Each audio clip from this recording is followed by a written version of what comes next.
रे मित्रा, गाण कसं टाकली इथं? गाण कसं टाकली म्हणजे ही जागा आहे. अरे गाण तिकडं टाका जास्त कसं डबा तिथे कसं टाकला?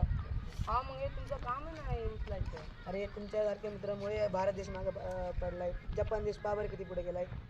का तुम्हाला हे काय दुसरं मुलं दिसत नाही का? अरे शेतकरी राबराब राबतो रानामध्ये, तर एक त्याने जर तिथं नांगर घातला ना प्लॅस्टिकचे डिक निघतात बाहेर. तर गाया शेळ्या जर चरायला गेल्या तर ते त्यांच्या तोंडामध्ये जातं, ते मरतात. पशु असे मरून पडतात. तुम्हाला कळत नाही का प्रदूषण होतं, जल प्रदूषण होतं. तुम्ही कशाला असं करत? आपल्यापासून सुरुवात करायची ना काय पण चांगल्या कामाला. हो हो तुमचं पण बरोबर आहे. आजपासून आम्ही पण हातात झाडू घेऊ, स्वच्छतेचे दुसऱ्यांना अहवाल देऊ. आम्ही पण स्वच्छतेचं काम करू.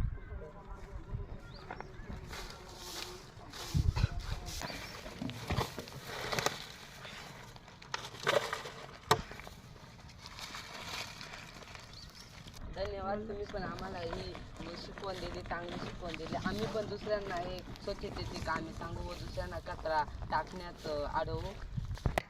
घ्या झाडू हातात, करा स्वच्छतेची सुरुवात.